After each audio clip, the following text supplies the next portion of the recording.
What SOSV does, which is different from all other venture capitalists, is that we actually take a risk on building out facilities which allow a startup to come wherever they are coming from a university or from their garage, and step into a multi-million-dollar lab without having to spend all their money to build out that lab, and also have that facility shared with other entrepreneurs. Normally, a startup would have to really get their first round of say $5 million or something to be able to build out these kind of capabilities that we offer.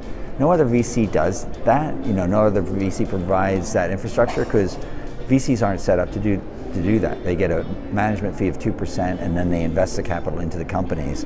What we've done is we've actually spent tens of millions of dollars building out these facilities so that startups have a place to de-risk their technology so that it becomes safe for later stage investors, and to learn also from all of the other startups that are also facing those technical difficulties in that technical environment, in those lab and workshop environments that we have.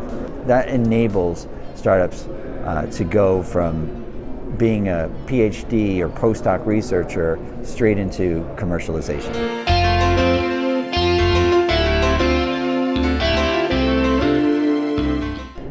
It depends on how much financing they need, and generally deep tech startups need a bit of capital in order to, get their equipment developed and to get their processes developed.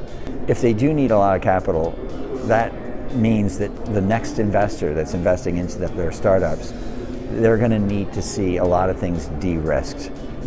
Everyone thinks that venture capitalists are willing to take risks, and they really don't want to take any risks. They want to invest in sure things. So what makes something a sure thing is if you've got the team that shows that they have the technical capability and shows that they have the sort of track record and history of being able to produce great technical results. Then secondly, they need to see that there's no commercial risk. So how do you do that? You really need to show that customers care about what the solution is.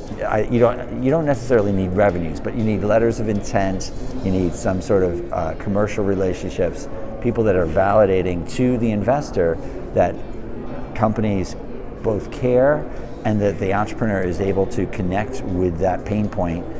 So those are the things that really de-risk the company. Obviously, financing risk is another risk, and that is solved by being able to be connected to a community of investors that likes to invest in deep tech startups.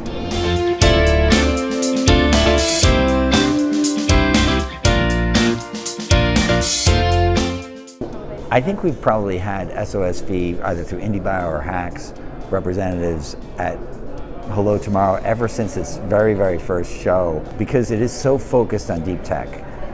And that to us is the mother lode of why we invest. Why we invest in deep tech is because it can provide that sort of transformative change to society that, another app or another social network or another, software marketplace is just not going to provide a lasting value to society. Like, we're looking for things that can change the outcome for humanity and make humans healthier and make them be able to do things they could never do before. So we're constantly looking for those kind of changes, and also planetary health changes, changing our industries so that we can have a climate change be less of a threat to humanity's existence.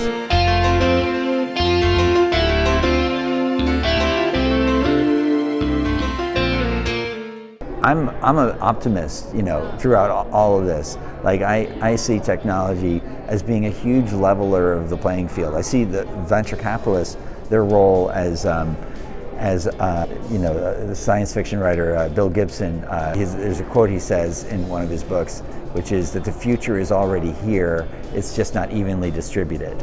And I see when we get a founder who has the idea or the kernel of a future that matters, right? Like replacing animal agriculture with, with all the negative implications it has for methane production and for climate change, completely unsustainable with the planetary load that we have with the 8 billion humans going to 10 billion humans. So a founder coming to us with the idea of changing that future by replacing animal agriculture, that's super exciting. That's something we want to help enable, and it's only something that can be done through deep tech.